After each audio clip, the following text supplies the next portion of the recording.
Hello and welcome to the skating lesson. I'm Dave Leese. And I'm Jonathan Byer, but I'm channeling Oksana and Atiri with this Louis Vuitton thing I Oh, found. yes. Oh, I love it. Oh, I need one.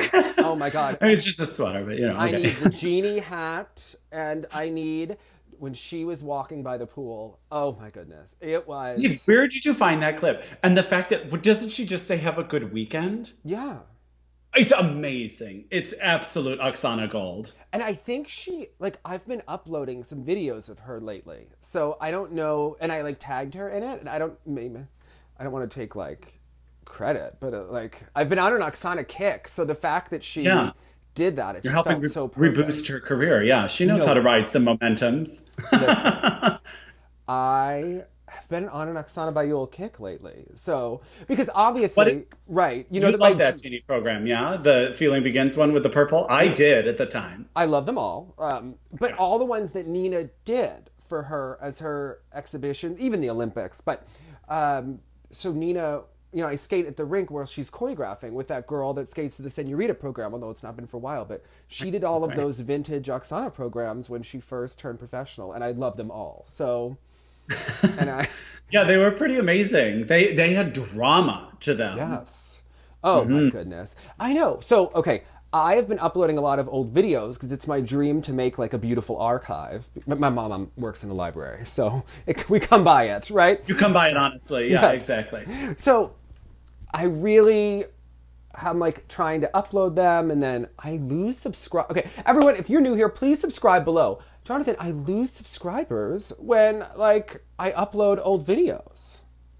And then You're kidding. No, because my friend Tara's well, I don't care about old skating. And I'll be like, Tara McBurney, you need to know about the history. These are important things. Well, yeah, why just because you don't want to watch that part, why would you unsubscribe? I don't know. People If want you get an Medvedeva email and every time, Zagitova just all the turn off time. the email notifications. I subscribe to many channels, but I don't need Seth Meyers' channel to email me every time he uploads a new video, So I work in communications and we all, why did every single company need to write us an email about the coronavirus? Well, that was what, first of all. I didn't need one from Macy's. It was not required. I wasn't looking for it. Okay. No, there was a meme that said, I was hoping to find out what every company that has ever accessed my email thinks about the coronavirus right now. I mean, they're daily, from Restoration Hardware to American Airlines to Amazon to a food delivery service. It's enough. Yeah. And then I get it because I guess from a company standpoint, if you don't do it, it's how are we not acknowledging this? Yeah. But the amount of spam is... It's ridiculous. Have it on your website or something, but to be inundated with emails every morning about it. Yeah. No one reads them, and And they're very lengthy. Yeah, and people spend a lot of time on them. Those went through multiple rounds of revisions to get them just right. Well, what else were those people doing? I mean, I guess they're just at home trying to rework a statement, I suppose. I guess, work has been interesting. So I'm very curious what you've been doing. So I work from home, and I feel very lucky to work from home. But I have to say that in the beginning of the coronavirus, so the way our company is structured, and, I don't want to go into too much, but, there are different people that are on meetings that I'm not high level enough to be on them, how the company is responding to the coronavirus. So things that I would write would just be sitting there in inboxes, and I would start to feel not super busy, right? So I got and things. And you are someone who needs to be productive. You're designed to work by nature. You're a worker bee. I either am very productive or very not, right? I just can't. Right. I either, float. Yeah. So I have to be in the groove. It was hard in the beginning to sit and not be moving and not, because I walk around a lot during the day when I'm feeling creative and stressed and everything. So anyway, doing a lot of that. And so I wasn't super busy, but now life has picked up. So it feels a little better because I was feeling very guilty. For some days I wasn't super busy all day and was thinking oh my goodness, these people are on unemployment. I feel so terrible. So anyway, what are you doing? Because are you teaching things over Zoom? Are you practicing all day? What are you doing? Yeah. Okay, couple of thoughts. First is snaps to TSL because suddenly now all the world is trying to do this video format where they produce content.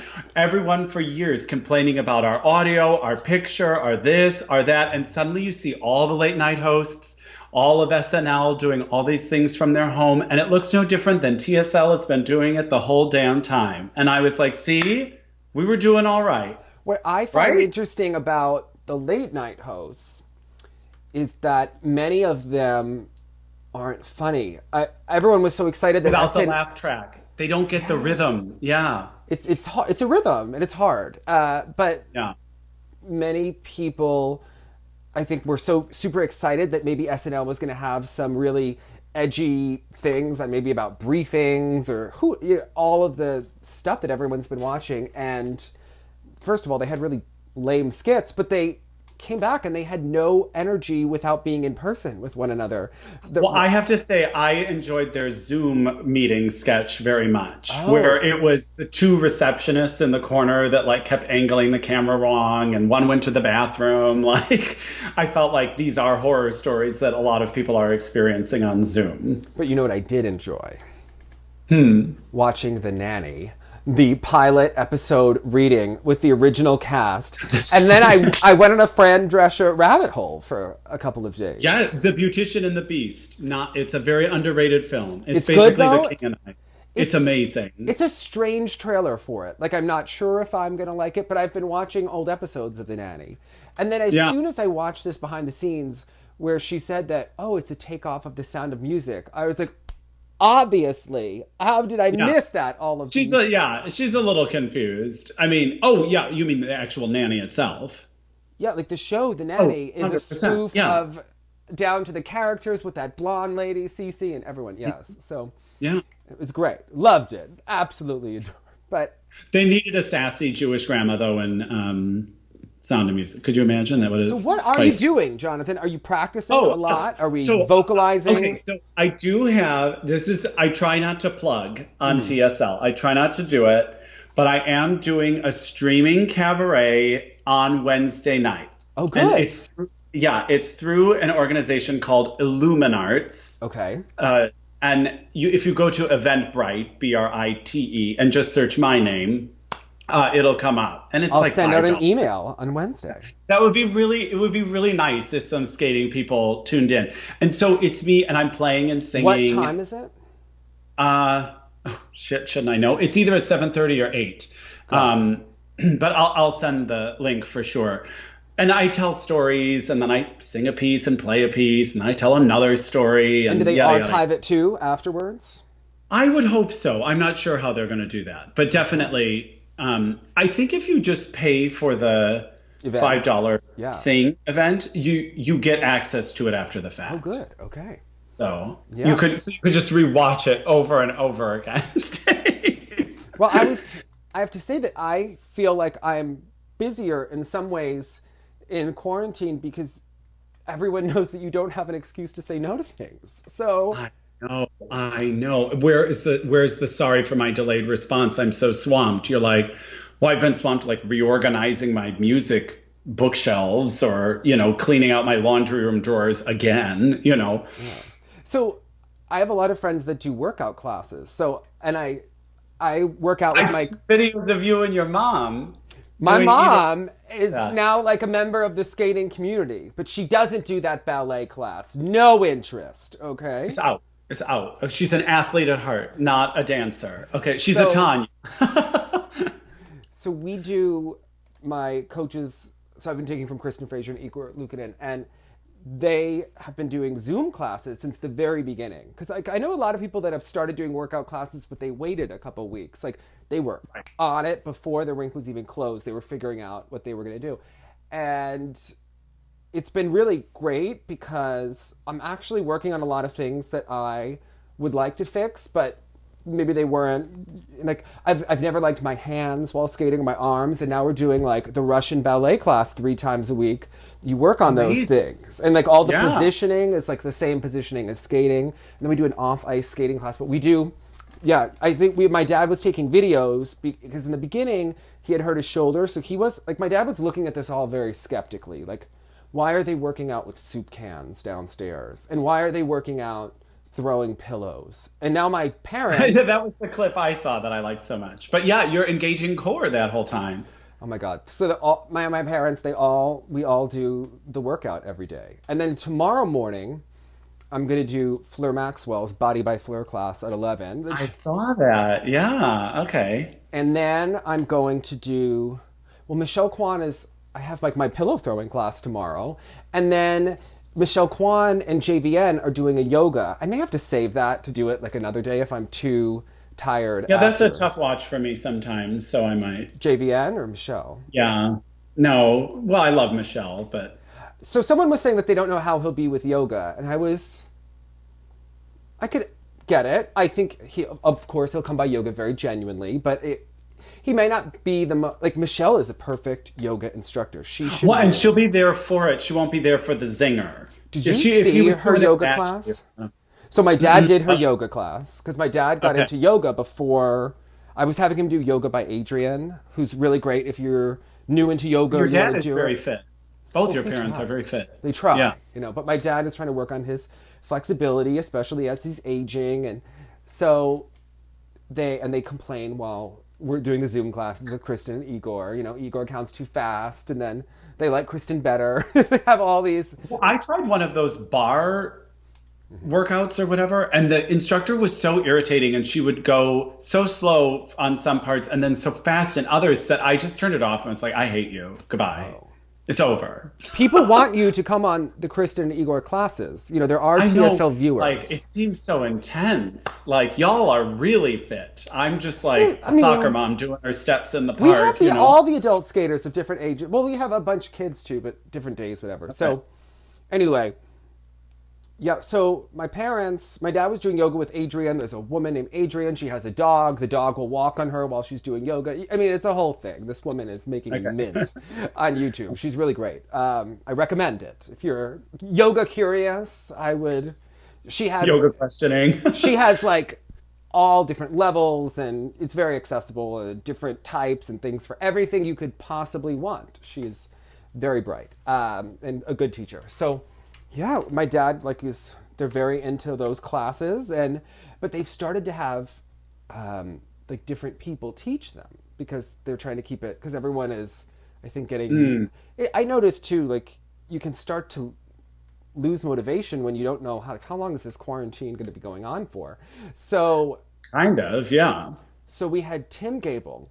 Now I think there was a miscommunication that we thought that Tim was going to teach us jumping, and I was like, oh, I am so ready for this. For Tim Gable to teach us jumping technique, but he did a butt kicking workout class that was pretty good. But amazing. Nikolai Morozov is going to teach a skating expression masterclass with them on Monday. Are we going to learn the Russian drama? I'm here for this. I need to see this. If anyone knows how to teach a schmacting-faced footwork sequence, it is that man. Yes. Okay, that is what we need. I don't like to smile when I skate, so I just feel like, we're just manifesting improvement. My Russian arms, my schmacting, I'm ready. So, unlike, remember, poor Mariah, who also never liked to smile when she skated, and then she would skate, and then turn to the camera and be like, and then keep skating. So, you could always do that as a last-ditch effort. Yeah, so how about all these skaters and things that are going on? So I feel like, what was it, Thursday? All of a sudden, stuff started to get real in quarantine when it was the announcement day. Of all, the Charlie Bilodeau retirement. We got to talk this out, Dave. We have got to talk it out. Okay, so now let me tell you what I saw first, and you're going to help me unpack and process these emotions.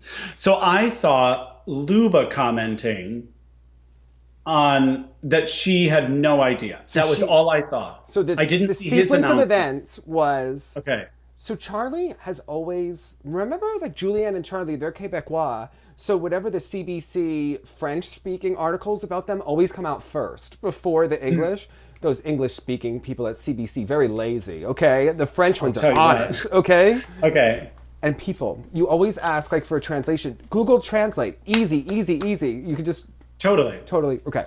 So, and if you have Chrome, what you do is there's a Google Translate extension and it just translates the whole article. The whole website. And it's pretty amazing. And actually, if you have the Google Translate app, you can even hold your camera up to like street signs or magazine covers and things like that. And it, in the same font and everything, will translate. It was so helpful for me in Germany. If I was reading like a label for something like a laundry instruction or something like that, I could just put the phone up to the sign and it would translate it all. It's amazing. I wonder if Dawn McCoy knows about this, because she knows about every app, and she likes to travel. So. Oh, well, the Google Translate app is where it's at. Use street signs. If it says, bathrooms this way, but in Welsh, so it's like 8,000 letters long, you can just hold the camera on up, and it'll tell you. Oh, my God. So, anyway, the article came out... Sorry, I distracted you. Charlie. The article came out that he was ending his career. And I thought, like... Well, they did lose to Evelyn and Trent. I mean, the shorts program scoring was debatable at the Canadian Nationals. All of a sudden, like, people were very behind Evelyn and Trent, but they did deliver in the long. And, people, it's not a guarantee for Charlie that... I've always felt like, okay, he had issues with Julianne, but Lupa's never been a very consistent jumper. And he's not as dynamic or strong as Dylan for all those lifts. So... It was going to be a steady pairing, but maybe not a... But they did have some magic moments. Like, it was clunky for sure, but like that closing lift of their free this year was so beautiful. Like, they definitely had a special... Well, I guess we can say je ne sais quoi, because they had a tangible thing. It just wasn't coming together yet, nor should it have. And actually, if ever there was a time for it not to have, it might have been this season. But how unfortunate to just... Yeah. So... And she was spending quarantine in Toronto. And I thought it's interesting about which pair teams have been together and which ones are separate.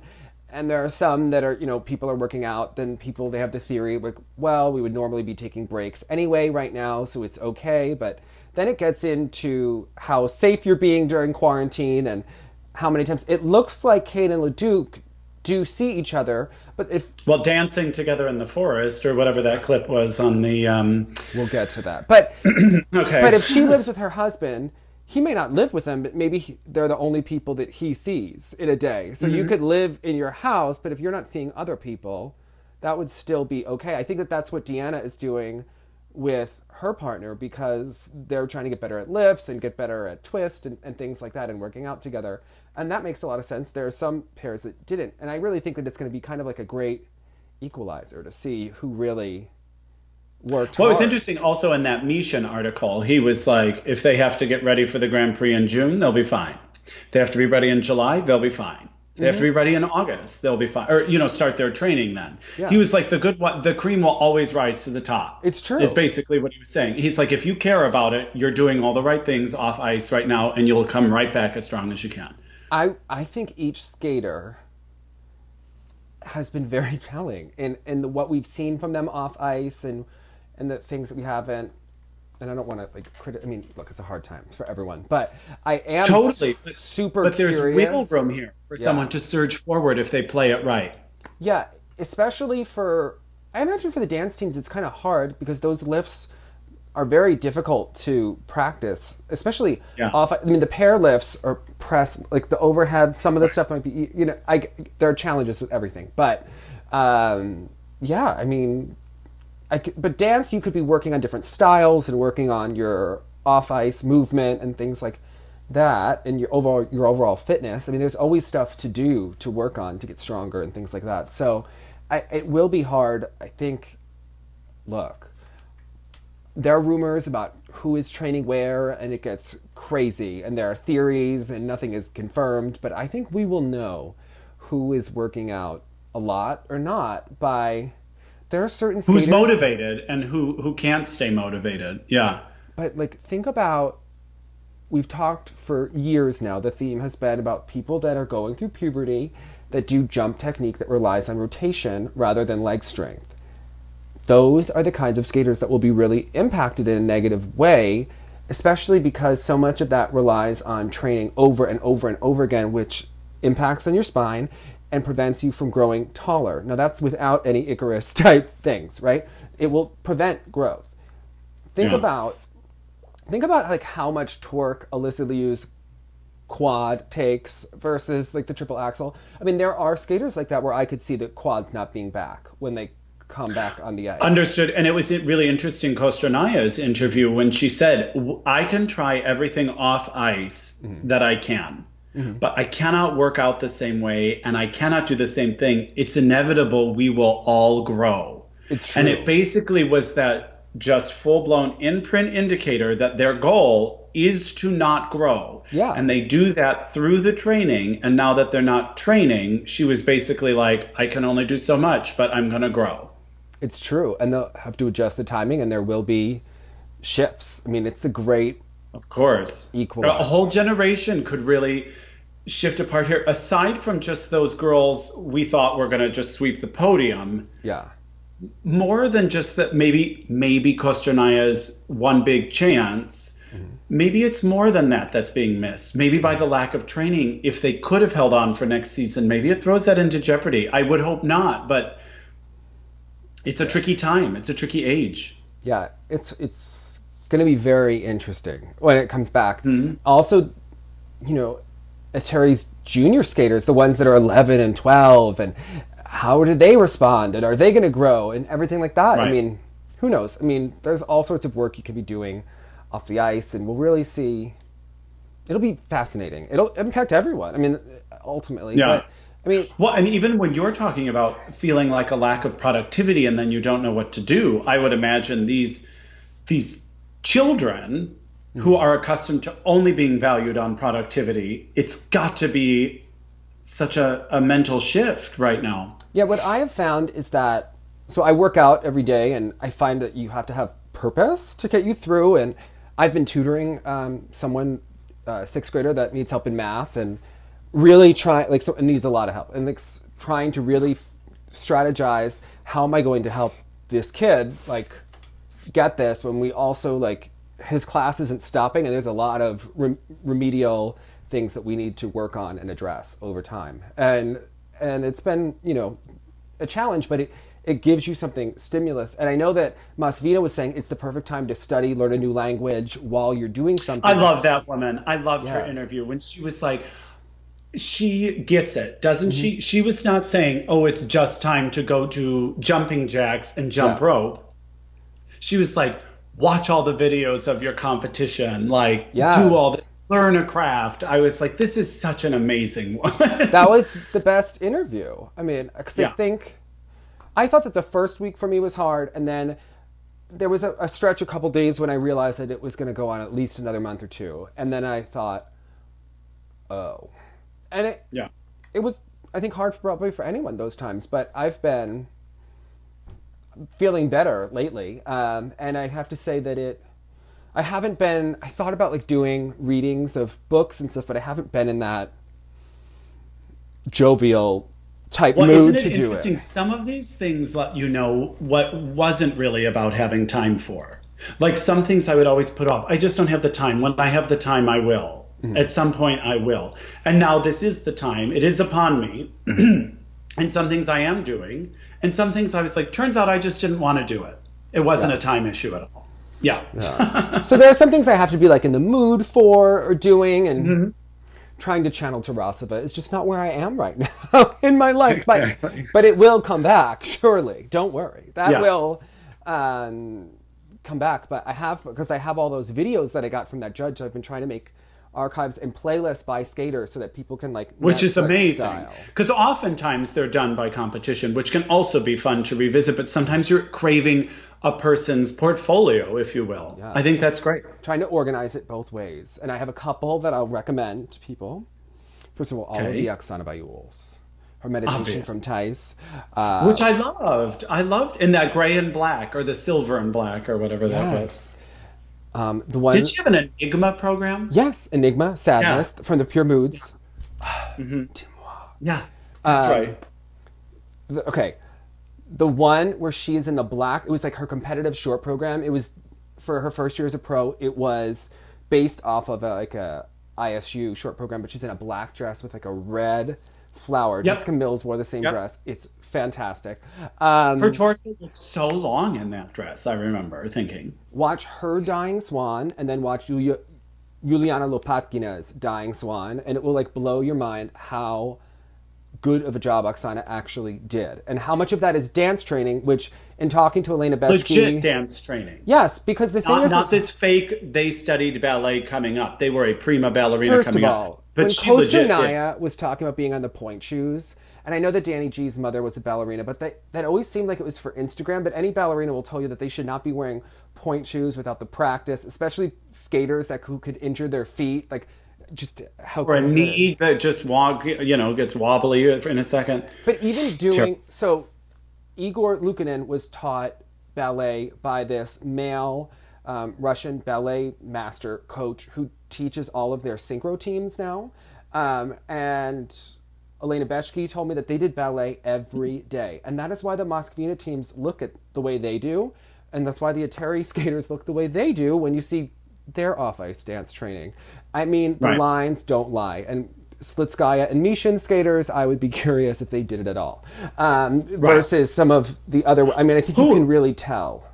You shared a video of someone doing, like, Russian edges on rollerblades, right? That's Hamish, Coach Hamish. Those were stunning. Yes. Stunning. He has a lot of great exercises and tips like that. But the skaters that do ballet every day, Tom Z skaters, the Delilah pairs, they need this. Jonathan, it's the missing ingredient to everything. Right. So it's the class. It's the class that and the positioning and everything. Yeah. So it's the finish. It's everything. It's why they look so good. It's why Berezhnaya and Zikraliza can botch their way through a program and you still think, oh, they're better. Because they have that extra Because quality. The inherent quality is just higher and more aesthetically pleasing. Totally. Yeah. So, anyway, when you watch Bayul's program, there's a Mark Mitchell program from the 1994 Nikon Championships. That event. It was one and done. Yeah. That competition, shamelessly invented for TV. But he skated to Rachmaninoff and had a perfect performance. Like, pristine, clean. Like, just stunning. And when he got it right, those positions were, like, textbook beautiful. The lines, yeah. There's a Sandra group number that she did 5 minutes for icing on Stars on Ice, where it was all like the sound that blades make. They put microphones on the blade and it was like very cool because they all outdid each other with footwork and things like that. So fun. Okay. And Gordiev and Grinkov, I think, is the perfect. So yes. Anyway, but getting back to Charlie and Lubov. Have you watched the show Unorthodox? No, but I have heard about it. I do want to watch it. So I was watching that show, and it actually made me think a lot about skating. Okay. Because the show is really about, it's about lots of different things. One of the main themes is about gender roles, especially within the Hasidic community. And they don't necessarily... They definitely talk about, like, they have the sex talk, and it's all about pleasing your husband. And there's definitely the women are not valued in the same, ostensibly to someone who's not a member of that community. I would argue that it appears to me that women are not valued. They're made to, shave off their hair and clip their nails and cover their bodies, and in a certain way, while the men are kind of given more rights and whatever. And it made me think about... I could sense your nervous talkingness. You're doing great, Dave. You're doing great. If we were talking at the kitchen table, I would just be blunt with you. Right? I know. You are being respectful, and I understand the point, the intention behind all of this. But I think it's the same way when we see what happens with pair boys and why we continually have these issues. And because pair girls are taught that they need to be thin, there are more of them, and they're replaceable, right? But the pair boys, how many of them are so poor and the girl pays for everything and they get everything paid for and they're not that good of skaters? Like, watch it when John Coughlin won nationals in 2011, watch Caitlin and watch him. I mean, just, it's two different performances. But well, even Simon and Marissa, there was no comparison. Yeah. You know? But oftentimes these pair boys are they're made to feel better than they are as skaters, especially once they become a scarce product and they have overinflated egos, and it breeds a form of narcissism and misogyny. And we see these behaviors that are bred into them again and again and again, and then we hear horror stories.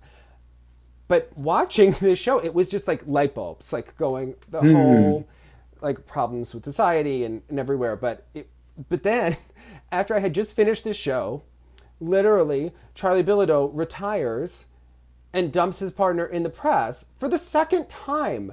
And it was for the second time. And Lubov took off from her Cirque du Soleil gig, right? Like she was probably committing to a thing here.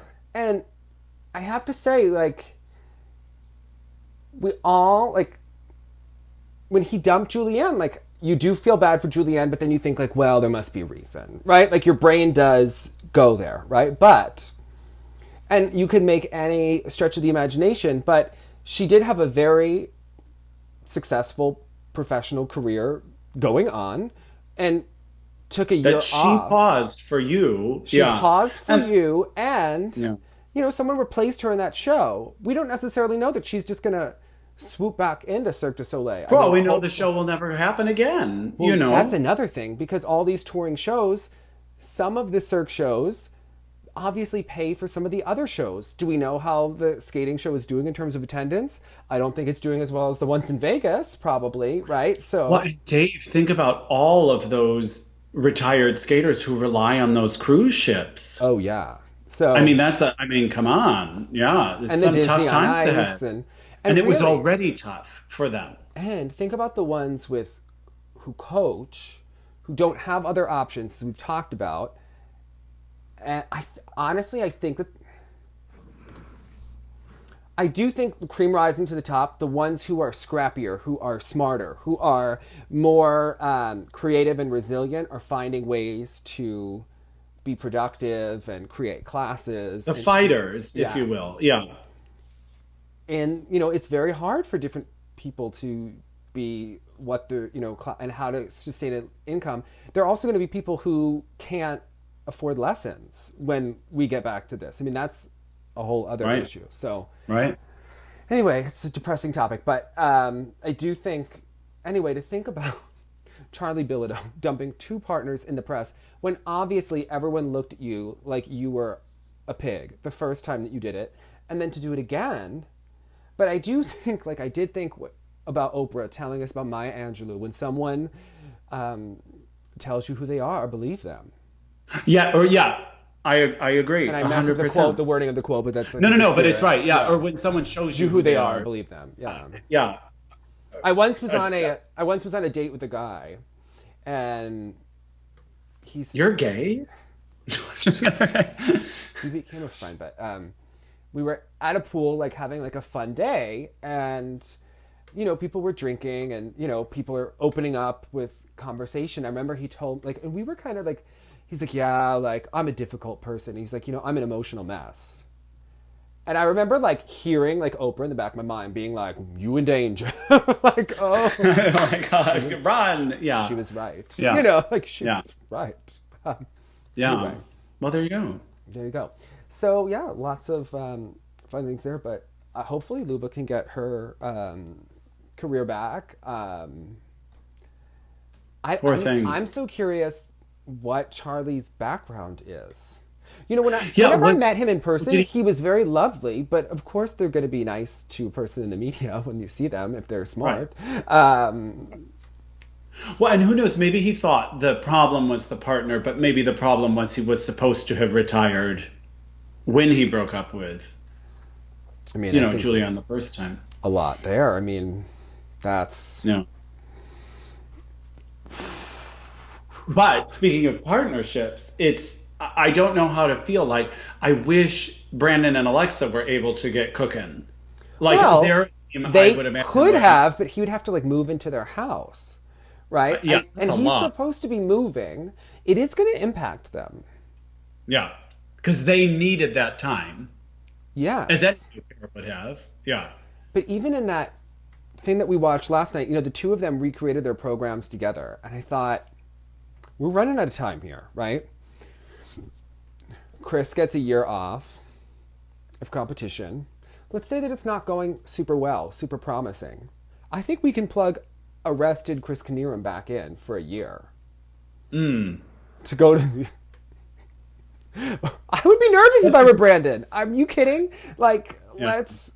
Well, although I was glad she finally posted some clips of their audition with the side-by-side, what was it, triple-double-double or triple-double? I don't remember what it was. And it was a different entrance, and it looked good. Like it was... Yeah, I feel like they had so much potential. They still have. I just wish they were able to use this time, but obviously they can. Obviously, I wish everyone could be using this time, but... No, for them, I would think that they would have to kind of quarantine together and start like working on lifts and get into... Look, you have to get doing off-ice yoga together. They made the most of some off-ice time, I bet. Yeah. So, I mean, that's a tough go there to be trying to start a new partnership. And we did learn that Caroline and Shane, which I remember I had said this a long time ago. I'm like, oh, there's no way they're going to stay in Montreal. And they are leaving and going to Piper and Paul's coach. And I remember I brought up someone else going, and they thought, like, you really think that Caroline is that good? And I do think she could be very effective. I think she sees the team in front of her. Yeah. Do you know what I mean? She's given Piper and Paul, which could have gotten lost in the mix as an okay team, but she made them stand out. It's obviously Piper and Paul also. But... When any coach has that many students, like the number of students Tom Z has, the number of teams Marie-France and Patrice have, you can't give everyone... everything. And everyone, all of your creative energy and your emotional... the emotion you give a team and the support and all of that, a human can't do it. I mean, you try to support everyone, but reality is that there are teams that will get less and that have to push themselves more.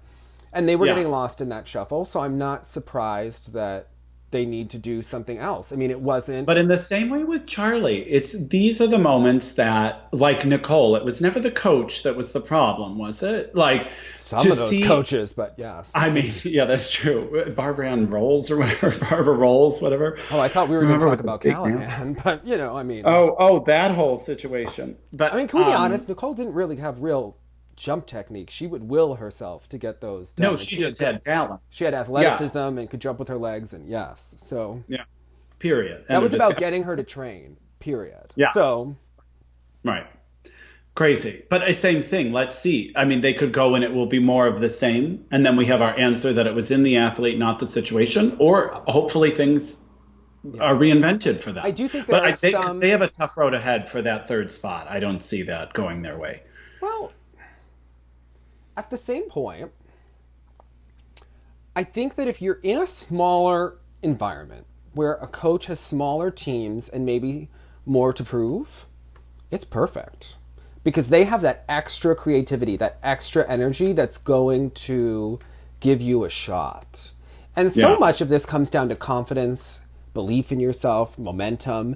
So you're against a team that, yes, they were moving ahead of you and more favored, but they also had knee surgery and they're going to be coming back from that, and you have a new energy with the new coach, and maybe they give you that extra little confidence because someone is paying more attention to you, making you feel or see things a little bit differently, and it's those little things in skating can make a big difference over time. So it's not like they're learning a quad jump. I mean, they're doing the same twizzles they did a year before, but with someone else trying to talk you through it. So I don't know. It'd be interesting to see what happens. McNamara and Carpenter split. How did you feel about that? Did you see that one coming? I don't think about them, period, which is part of the problem. Well, I mean, I think they were middling. They middled for a long time. And it's not that they and there are several good middle U.S. teams that were starting to oust them. I mean, obviously we have the great junior team, but also I was very interested in this Green and Parsons matchup. And of course we still have Ponomarenko hanging out. So there's just a lot of teams in the U.S. So yeah, and she's going to continue, and he's not. When did they announce that? The same day, within an hour, everyone was splitting and worlds were being canceled officially. Now, do you think we're going to... But I wonder something about this time was like kind of the final shove for some people. Oh, I think for a lot of skaters. If you're... And when you realize your time away from it, if you were like, yeah, I totally want this. You know what I mean? It could have opened up some eyes where others might be like, no, I realize now how much I miss it. Because there are going to be skaters that we're going to see that are going to be super untrained and out of shape next season. And people will say, Corona. It was Corona. But these are the same skaters that maybe didn't work their behinds off while they were in quarantine. Because we will see other people that come back stronger. Yeah. And that's what will be interesting. Even if they're not doing all the quads. But but if they're right there and can recondition. But they're making adjustments, not making excuses. So we'll see what happens. There are some people that are going to come out ahead from this. I think Brady Tanell will come out okay. I just have this feeling. I think so too. People like Brady and Mariah stand to maybe make a move in this next season with the chaos. I mean, if some of those girls ahead of me grow, I mean, come on. That is like manna from heaven. Like a growth spurt of 2-3 inches if it lasts. But, I mean, look. Yes, there are skaters who are probably still skating. And I think in any country where the federation is super powerful or they're tied to the government. But we're hearing anywhere where there are private rinks, there are skaters. I heard we got a message of someone in Canada that was training or someone here or there. So... I mean... Well, if truly the rink is able to have the luxury of a small number of people in it, I mean, why wouldn't you, I suppose? I am sure that where there is a will, there is a way. I'm sure that no one is getting the hours they got before, but I am sure that there are certain skaters that we don't even know. Are realize, are plotting. Which, of course, is a danger, which is a tremendous risk. So... But speaking of that, there was a video with Scott Moyer, and we've known that their fans were intense. I was going to ask you about this because someone wrote me on Twitter about it, and I hadn't seen it. Twitter to me is where social media becomes its darkest. We get our share of YouTube comments. YouTube comments can be dark, but they're especially in they're easier to dismiss somehow. And the Twitterverse is where it gets really dark. So... Basically, their fans were... I don't know how to put this. Their fans were upset ever since he announced his engagement during this Hall of Fame induction. Which to me is a statement about them. It's about the fans and not the... It's about the fans and not the skaters, okay? 100%. It's about the people, right? And they're like, well, he disrespected Tessa. She probably knew he was Tessa in a relationship. Doesn't need you to be upset for her. Tessa's a strong woman. Then they were saying that it took away from their Hall of Fame induction. It was their 17th freaking Hall of Fame induction. You just show up to be nice, and it's nice to get an award, and you get some publicity from it, but it's And not... what does Tessa care? Come on. Come on, this is like the 2-year publicity train after the Olympics when every single person has congratulated them, and not to take anything away from it, but it's not like they were someone getting inducted into a Hall of Fame when they had been away from the spotlight and away from the sport for 20 years and then getting inducted. Right. This was come on. They just got 2 gold medals. Fresh off the heels. It was timed for their tour. People negotiate these things. Come on. The event wants them there. They accept it. I mean, it's not... Whatever. It's not like it was that exciting for them. They give the same boring speech they give all the time, slight variations, but I'm sure always honored to receive an award, but come on, this wasn't like a pinnacle moment. I've always wondered if their second tour, it's not as exciting to fill the arena as when you're thanking Canada, and that was a better branding buzz. And now like, did they think that it would get them a little bit more media attention for the tour, and then it backfired, right? Because of that, and then they underestimated the stalker nature of the fans, lack of rationale, behind there. It was really interesting because it's scary. I feel for him. It's terrible because they will turn on you. And I love that quote in I, Tonya, when she said, "Yeah, everyone wants someone to love and root for, but they really want somebody to hate." And it's interesting, when we were in Vegas and I got there early and went to the Liberace Museum, we were talking to the head of the foundation and the museum, and he was talking about their biggest nightmare are diehard Liberace fans. That feel they are owed something. It's about them. They don't want to see the museum or the foundation do well. Like, it's this weird thing. And I was talking to him about why he thought that was the case, because in my opinion, if you loved Liberace, if you loved Tessa and Scott, I don't understand how easy it was for you to flip. I got my own share of it because I like the French, and it was a lot just of it is based on this narrative of their connection together.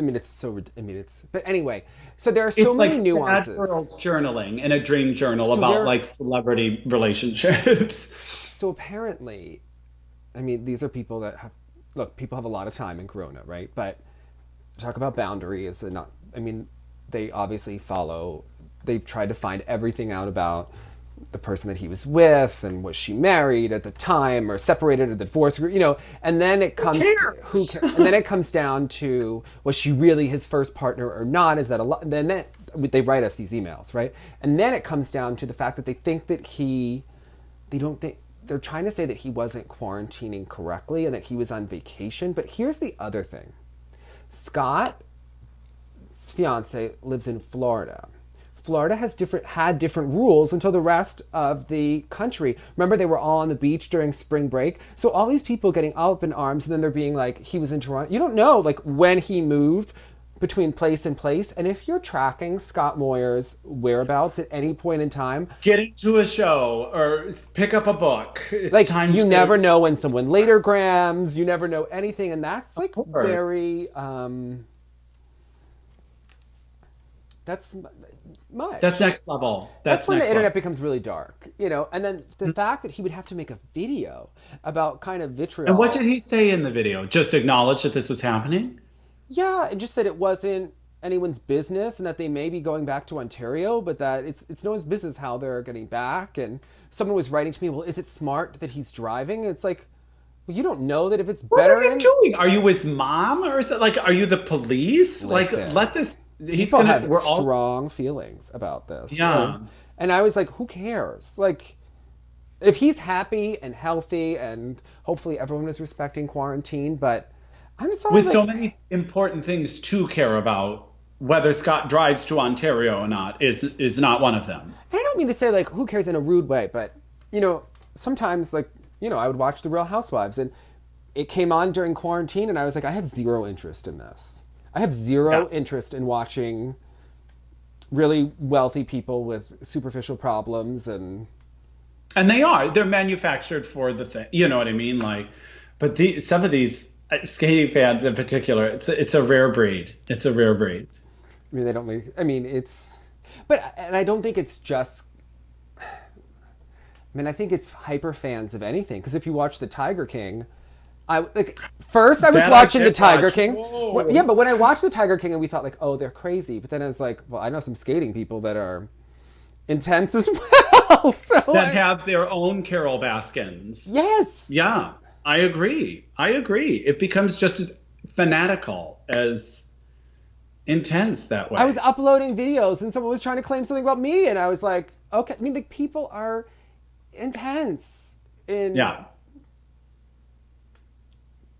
They need to be heard. They need to be validated. That's why every year after the season is over, I'm fermenting. We didn't even have the full season, and yet still after Worlds, this kind of culminated, didn't it? Yeah. Jonathan, I was so exhausted from the fans that I wasn't even sad in the moment when Worlds were canceled, because I was like, oh my God. Great.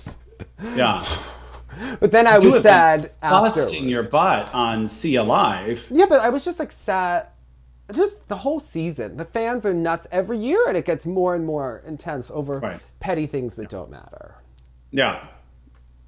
Well, do you think that this happens in other sports? It just happens that we know about this one? It's been more intense, and there's more nationalism because the Russians are so more nationalism closely... and more individualness. Like, I know people that are diehard about their like hometown team or whatever, which totally baffles my mind. But to be behind a team or a city is very different than being behind one person. And skating, you get competitiveness, and you get artsy, elitism, and you get all sorts of different types. And it's objective, of course. It's totally so. Yeah. Oh, it's all sorts of. Bring us in, Dave. I cannot wait to unpack this next bit with you. Which thing what do you want me to unpack? Fundraiser. The fundraiser. Oh my God. Oh. Okay. All right. Talk it out. There's a lot that I feel like I can't say to be mean. No, because the intention is right. Yes, but don't you think? Even who's running it after like, come on, there were people who had questions there. Like, well, that's legitimate. Like when I got that email about who is behind the fundraiser, I thought, what's in it for her? Well, we know, right? Or are you not saying intentionally? Well. Is it published? Yes, it's published. The Tara Maudlin was, and everyone makes mistakes and whatever. But like, I just thought, is she restoring her reputation and making connections? And I think that someone in her family had corona, and that part is genuine. But when you have been in trouble for fundraising in the past and the money not going where you claimed it was, and who knows if that was a misunderstanding. But come on, you're in charge of like a massive fundraiser again. People are going to have questions. I'm just saying like that, and like but. It seemed like AmeriCare's a good organization, whatever.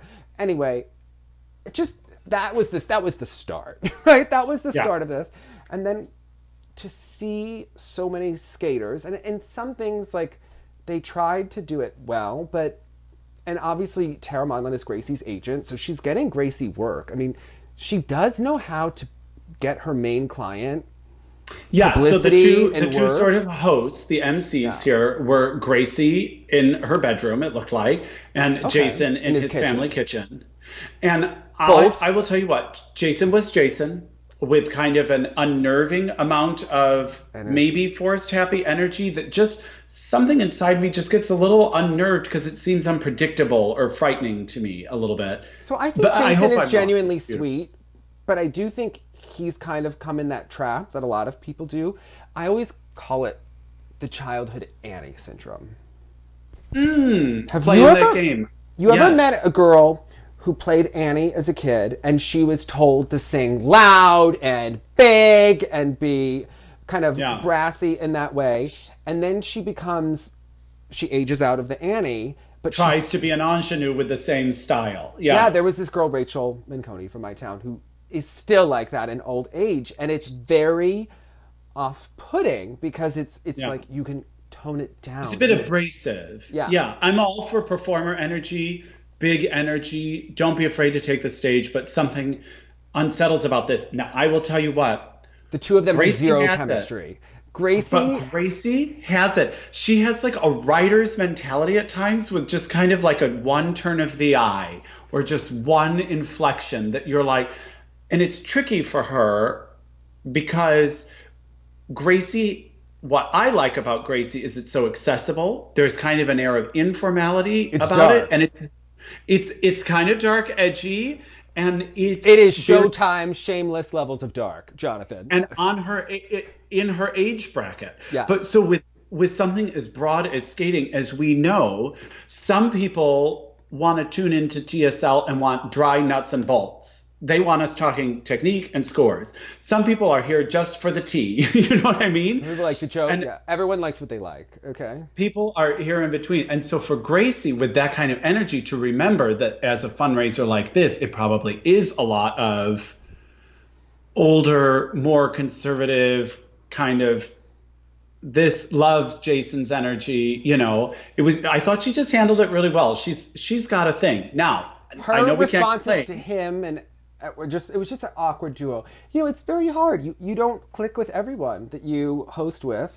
And I thought that maybe they should have, if this was, because I don't think Tara's actually Jason's agent, but clearly I think she works with Jason's agent. But I think that Tara should have maybe put Gracie with like a Scott Hamilton or someone a more seasoned veteran. Who's a little bit more like positive and straight, you know, like in terms of like as a like when Terry Gannon wrangles in the other two. I mean, he does the best he can, but like just kind of the straight man. Obviously, we're talking comedically. I remember when first time I heard that term with Joan Rivers talking about Johnny Carson, I was like, what's that now? But yeah, the perfect kind of steady anchor around the vibrant personality. Yeah. Because the two, it was a little awkward. But I know our this and that's run long because we always have so much to talk about, but this felt legitimately too long for what it was.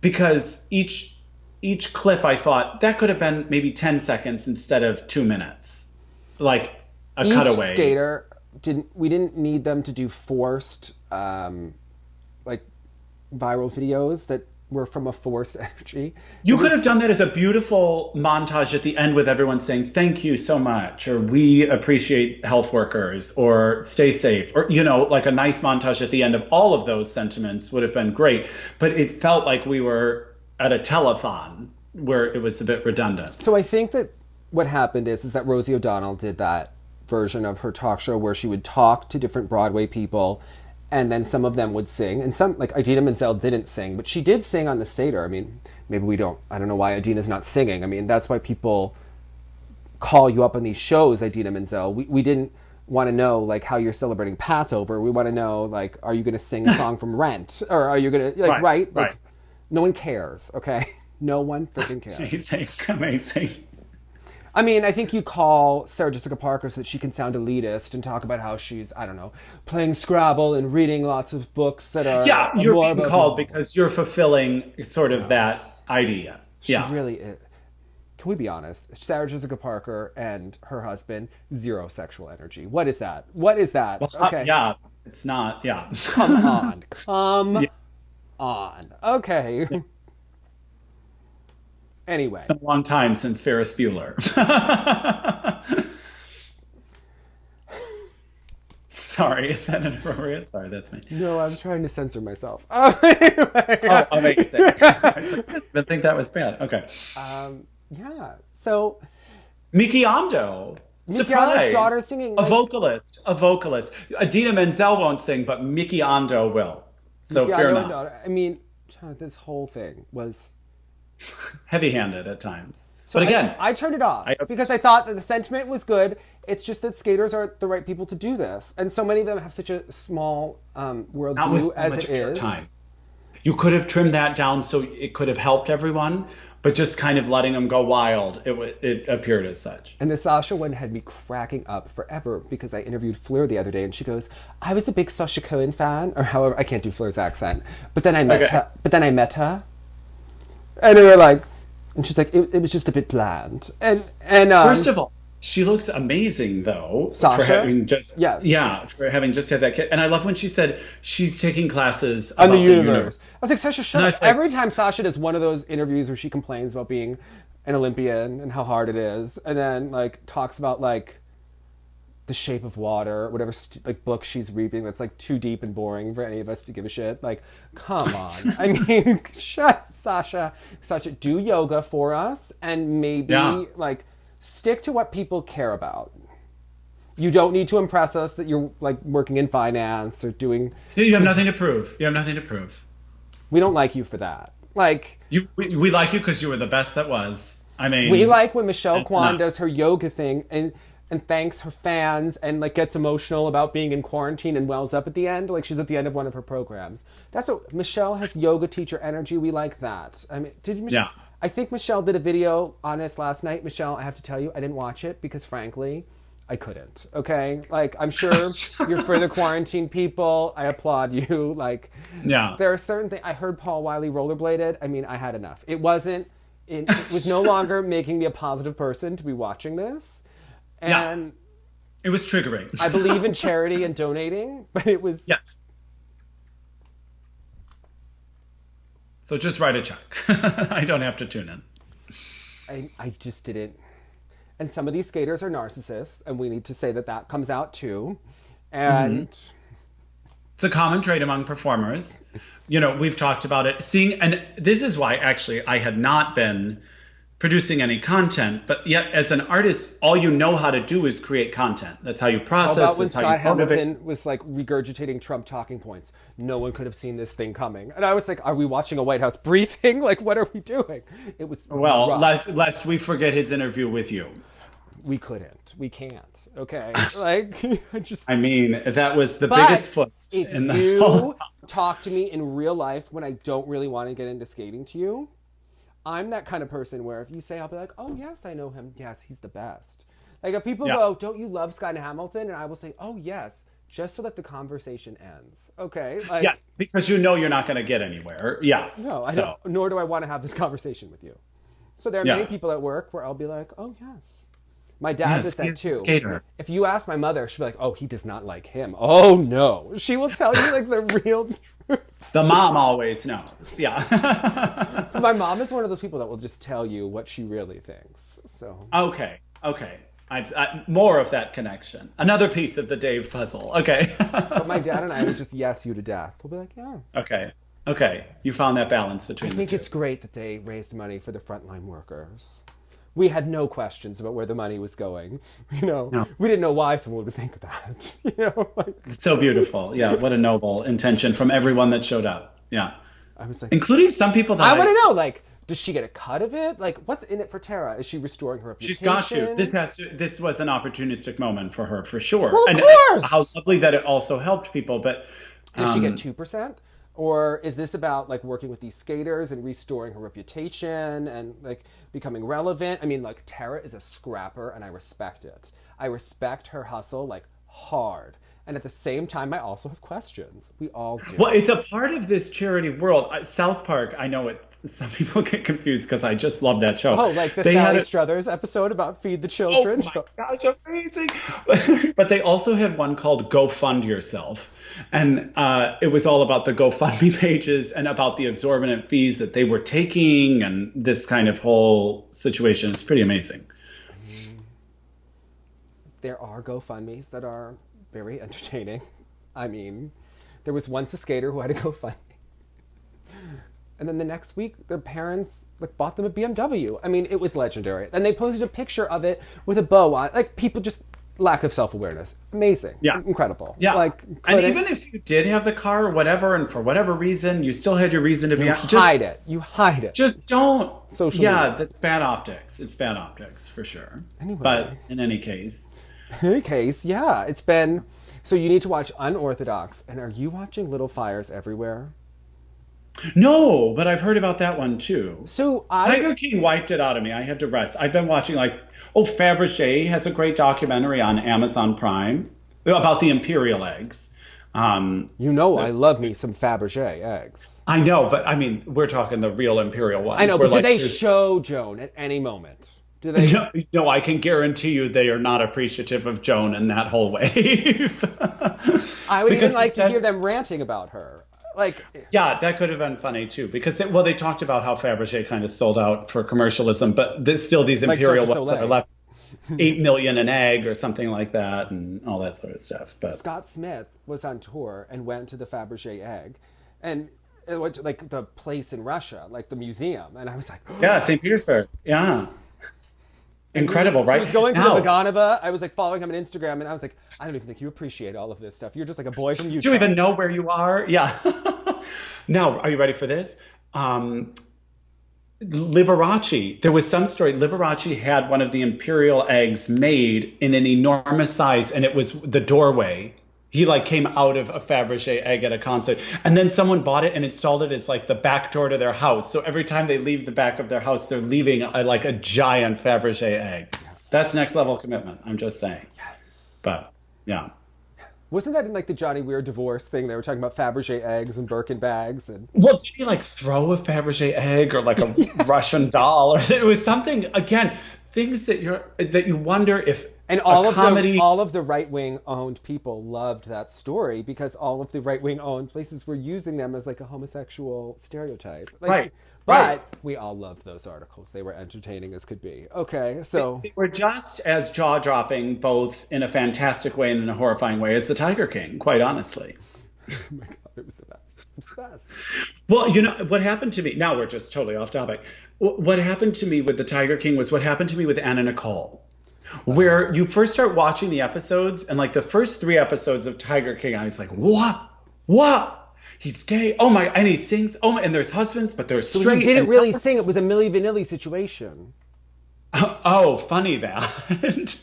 I thought he was God's gift to singing, but like the whole thing just gets more and more weird. And then with Carol, and then they don't even really touch on the third guy who's got a harem of young women.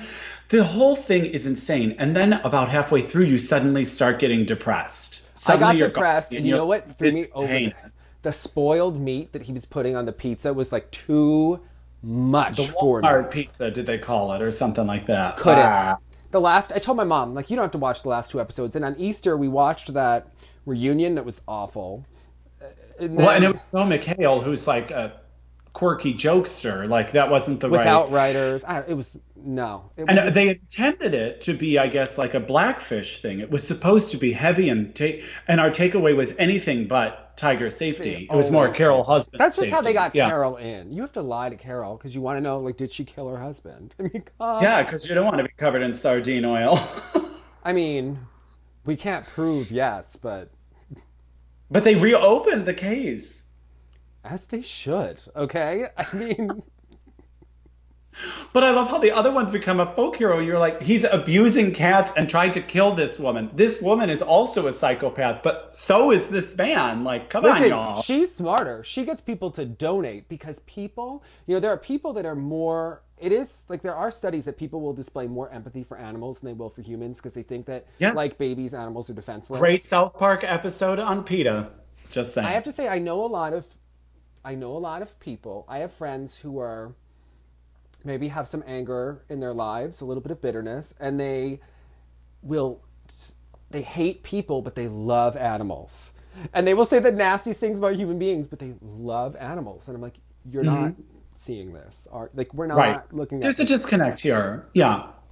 I'm like, yeah. Doesn't Nicole Bobeck strike you as someone who, like, lived with tigers? Well, she loved the Am I just thinking that because of the circus? Remember when Nicole Bobeck asked Trump to keep the elephants in the circus because she thought that they were because she thought that they were helping the elephants. Yeah, I was like, I don't think that's right.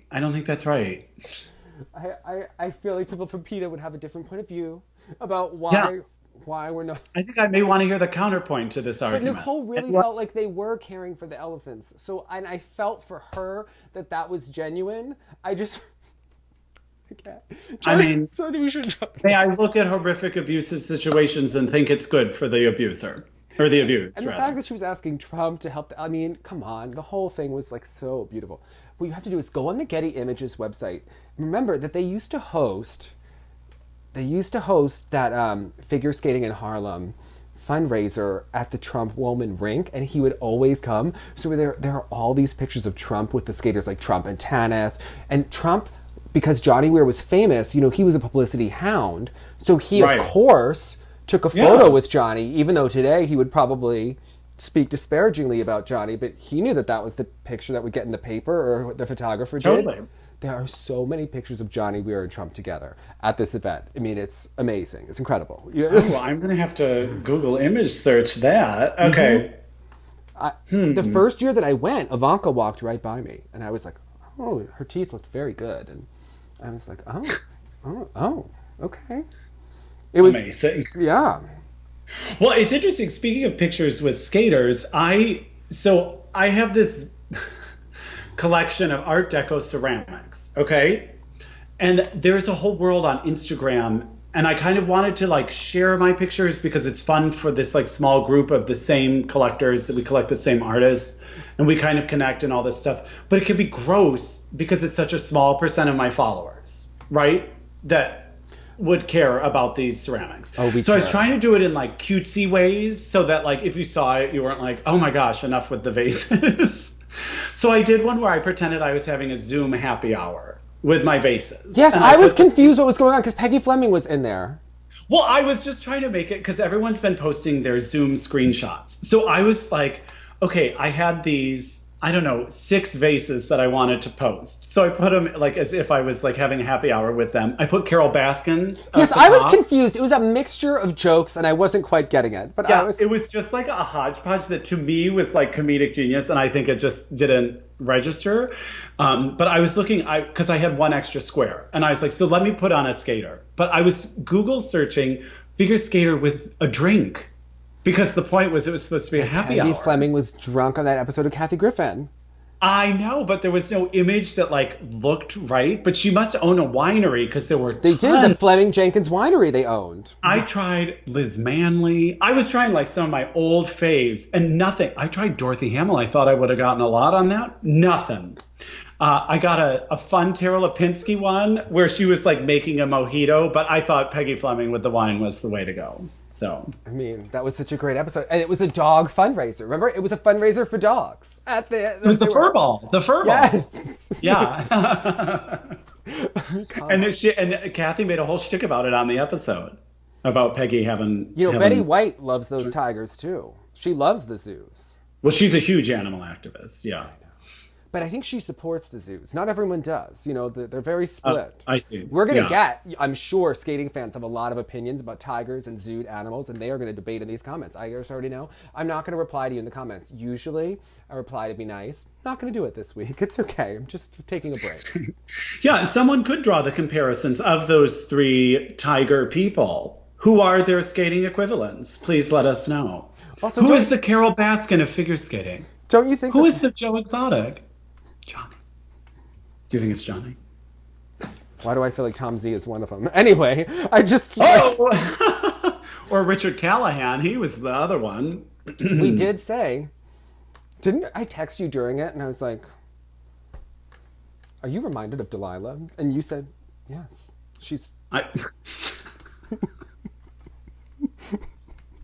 Well, she comes from a circus background. Yes.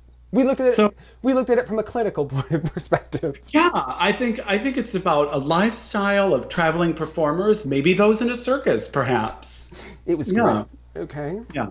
It was the correct time. I do want to go. Like, I want to see it. Right? Don't you want to? Oh, gosh. To the place in Oklahoma. Come on. We visit the Anne Frank house and concentration camps. I want to visit this place. Atrocities take place everywhere, and I like to visit and see. Okay. I mean, does it even still exist? Now it's just a Tiger King podcast. But does it even still exist? I thought they were like trying to build the new one. Well, no, they are building a new one, but the tigers are still there. So it's closed right now. If you watch that Joel McHale special, they said it was closed. I didn't watch the new special. But come on. I also want to visit the Neverland Ranch and do some investigating. I mean, come on. Don't you...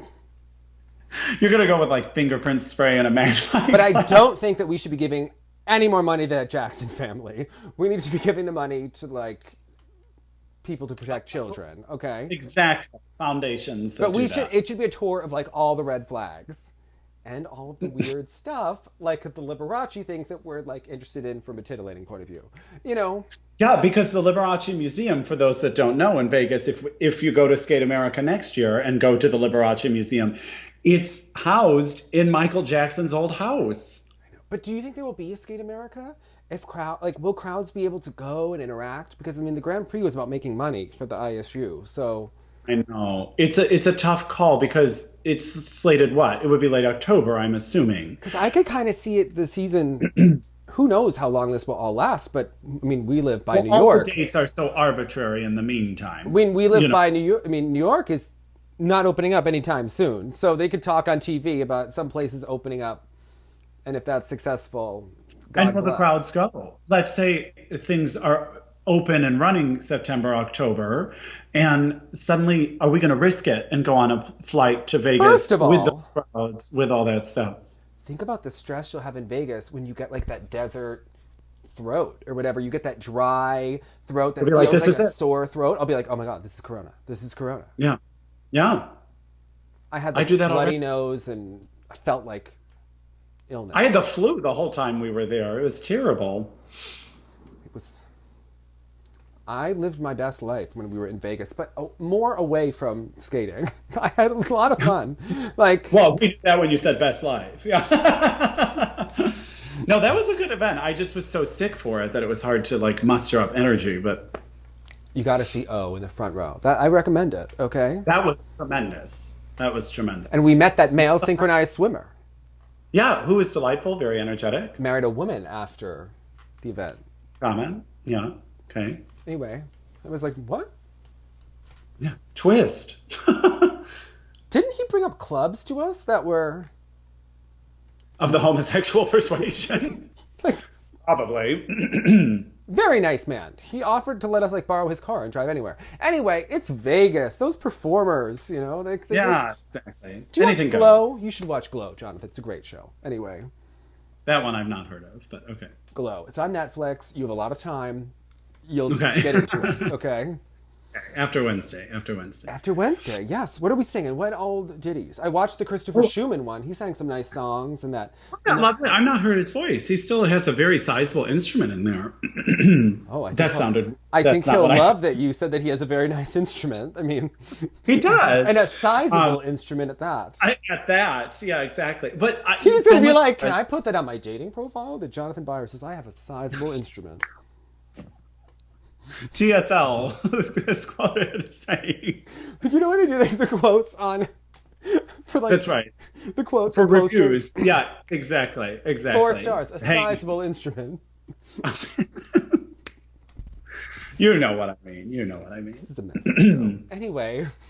Yeah. No, it's good. It's a mix of like jazz, Broadway, old Hollywood stuff. It'll be fun. Anyway. We have to go because I have to ask Jonathan questions about that fundraiser that we can't say in public. But anyway. But you should go watch it. Go watch it. There's so much material there. Go watch it. And I don't mean... We support the troops. We support the frontline workers and the skaters feeling like... 7 o'clock. Yeah, exactly. And the skaters who are solving the coronavirus. Okay, I just Sasha Cohen taking a course about the universe. Like... At least turns out everything's just as it was. Turns out nothing's changed. I'm like, why does Miki Ando never show Sunflower's face? Like, but shows the rest of us, but then doesn't it make us? She was also singing. The whole family was singing, but she wouldn't, expose that face. And like, my friend knows who the father is. It was like a skater, but okay, no one cares. Like, it's a Japanese skater. Like, who? Let's know which one. Also, like. You only make us want to see what Sunflower looks like more the less you show us her face. That's like the more curious we are. Like, I really don't care. I don't care. Could now compare and contrast that to Plashenko's child. Well, that's like watching an experiment, a psychological thriller. Yeah. Okay. Yeah, exactly. That is a different story. So whatever happens there, it will be iconic. He was a great champion. And on Patreon, we're going to be judging the 2010 Olympics coming soon. So we will be talking all about Plashenko. So anyway, hold an edge and look sexy. Subscribe, enjoy the playlist. Bye, guys. Stay safe. Bye.